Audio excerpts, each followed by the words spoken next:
कई सम्मानित साथियों का सवाल है कि केस का सरकारी नौकरी पर क्या असर पड़ता है। क्या जेल जाने या फिर जुर्माना लगने से सरकारी नौकरी चली जाती है? अपना बचाव कैसे करें?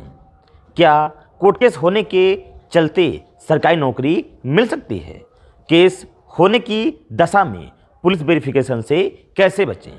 दोस्तों, आजकल कोर्ट केस होना या फिर एफआईआर दर्ज होना एक आम बात हो चुकी है। बहुत लोग इससे पीड़ित हैं। यदि कोई सरकारी नौकरी में है या फिर सरकारी नौकरी पाने वाला है तो जाहिर सी बात है कि उसके मन में यह क्वेश्चन जरूर उठता होगा कि केस का सरकारी नौकरी पर क्या असर पड़ता है और कोई क्रिमिनल केस होने के चलते कि सरकारी नौकरी मिल सकती है। तो आइए देरी के बिना वीडियो को शुरू करते हैं और जानते हैं संपूर्ण जानकारी बहुत ही सहजता से।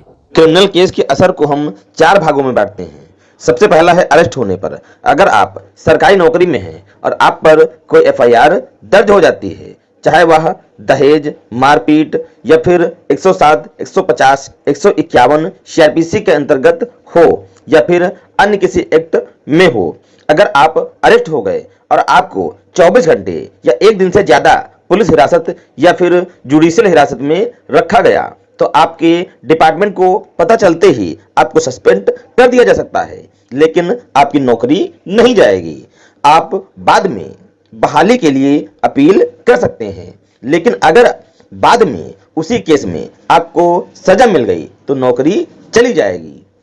नेक्स्ट है केस चलने पर।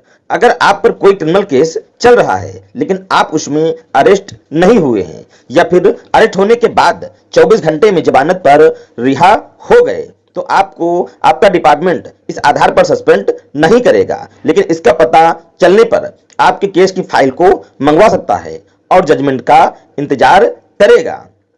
नेक्स्ट है सजा होने पर। अगर आपको किसी भी कोर्ट से 1 दिन यानी 24 घंटे से ज्यादा की सजा हो जाती है लेकिन आप जमानत लेकर अपील के लिए समय ले लेते हैं और जेल नहीं जाते हैं तो भी 1 दिन से ज्यादा सजा होने के कारण आपको नौकरी से सस्पेंड कर दिया जाएगा। अगर आप ऐसी स्थिति में अपील में नहीं जाते हैं तो आपको परमानेंट टर्मिनेट भी कर दिया जाएगा।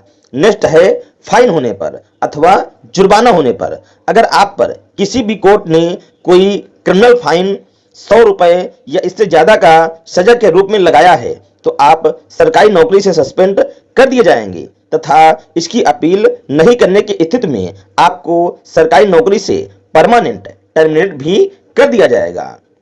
हम बात करें सिविल केस का सरकारी नौकरी पर असर, तो सिविल केस में कोई भी व्यक्ति आप पर संपत्ति या फिर दूसरी परेशानी को लेकर केस कर सकता है। ऐसे में आप यह जान लें कि सिविल केस में कोई सजा नहीं होती है और अगर कोई फाइन भी होता है तो वह आपकी सरकारी नौकरी पर असर नहीं डालता। या मोटे रूप से कहें तो सिविल केस का सरकारी नौकरी पर असर नहीं पड़ता है, बजाय इसके कि आपको कोर्ट ने कोई आदेश दिया है और वो आपने नहीं माना है। जैसे कि कोर्ट आपको आदेश दे कि आप अपनी दीवार को रास्ते से पीछे ले लें, लेकिन ऐसा आप नहीं करें और दूसरी पार्टी आप पर मुकदमा डाल दे और फिर भी कोर्ट की बात नहीं मानो और आपको जेल भेज दिया जाए तो जेल जाना आपको सरकारी नौकरी से सस्पेंड करवा देगा, क्योंकि यह सजा आपको दंड के रूप में होगी।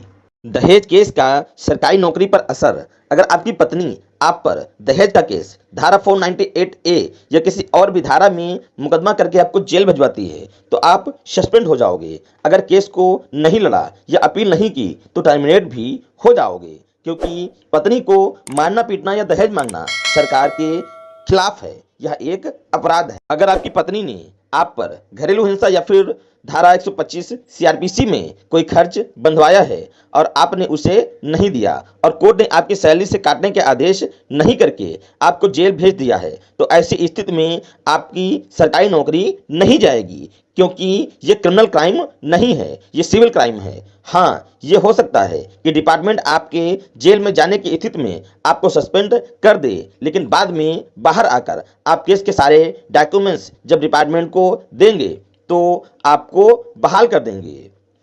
हम बात करें कि कोर्ट केस चलते सरकारी नौकरी मिलना या पुलिस वेरिफिकेशन का होना।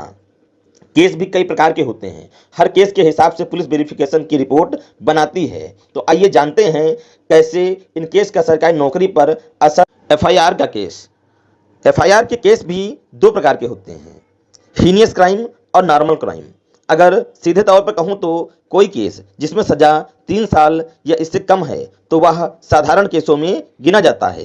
वो केस अगर किसी पर चल रहा है तो पुलिस वेरिफिकेशन में उसका सीरियस नहीं लिया जाता और आवेदनकर्ता को क्लीन चिट दे दी जाती है और सरकारी नौकरी मिल जाती है। लेकिन फिर भी पुलिस, फौज और डिफेंस से जुड़े डिपार्टमेंट में नौकरी नहीं दी जाती।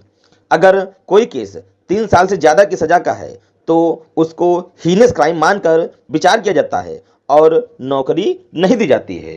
अगर हम बात करें 107, 150, 151 सीआरपीसी के अंतर्गत तो आपको इस केस की जानकारी अपने जॉब के फॉर्म में भरने की ज़रूरत नहीं है और ना ही यह किसी भी प्रकार से आपके पुलिस वेरिफिकेशन में सामने आएगा। इन केस का सरकारी नौकरी पर असर नहीं पड़ता है क्योंकि छोटे केस पट्टी इश्यूज कहलाते हैं। इनका रिकॉर्ड किसी भी व्यक्ति के चरित्र के लिए चेक नहीं किया जाता। अगर हम बात करें सिविल केस का सरकारी नौकरी पर असर, अगर कोई सिविल केस आप पर चल रहा है तो आपको उसके बारे में डिपार्टमेंट को या सरकारी नौकरी के फॉर्म में जानकारी देने की जरूरत नहीं है क्योंकि वह आपका क्रिमिनल रिकॉर्ड नहीं माना जाएगा और इस प्रकार के केस का सरकारी नौकरी पर कोई भी असर नहीं पड़ता। अब हम बात करते हैं केस होने की स्थिति में पुलिस वेरिफिकेशन से बचना। अगर आपके खिलाफ कोई एफआईआर किसी दूसरे पुलिस स्टेशन में है तो यह लाजमी है कि पुलिस वेरिफिकेशन आपके एरिया के पुलिस स्टेशन में ही होगा, लेकिन इसमें सालों लग जाते हैं। तो अगर आप सरकारी नौकरी के फॉर्म भर रहे हैं तो यह देख लें कि कोई पुलिस वेरिफिकेशन आई है या नहीं। अगर नहीं आई है तो आप उस केस का विवरण नहीं दें तो ठीक है। धारा 107, 150, 151 सीआरपीसी के केस में पुलिस वेरिफिकेशन नहीं आते हैं। आपके खिलाफ इस प्रकार के कितने भी रिकॉर्ड हों, केस भी चल रहे हों, तो भी आप इनका विवरण सरकारी नौकरी में नहीं दें और ना ही इनका कोई रिकॉर्ड चेक होता है और ना ही यह केस सरकारी नौकरी पर कोई असर डाल पाते हैं। अगर कोई जुर्माना किसी केस में आप पर लगा है तो वो भी पुलिस वेरिफिकेशन में नहीं आता है। इस प्रकार के केस का सरकारी नौकरी पर असर नहीं पड़ता है। सिविल केसों का होना भी पुलिस वेरिफिकेशन में नहीं आता है। यदि आपके मन में कोई क्वेश्चन उत्पन्न हो रहा है तो आप अपना सवाल कमेंट बॉक्स में कमेंट करके हमसे पूछ सकते हैं। या कानून से रिलेटेड किसी भी टॉपिक पर कोई वीडियो पाना चाहते हैं तो आप कमेंट बॉक्स में कमेंट करके हमें बता सकते हैं।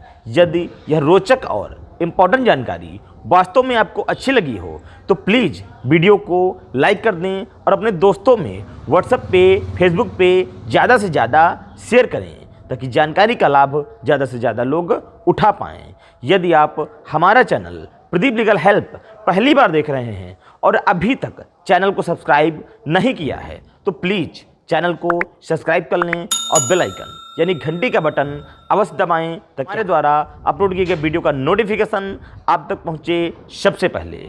मैं आपका मित्र प्रदीप गौ एडवोकेट विनम्रता के साथ धन्यवाद।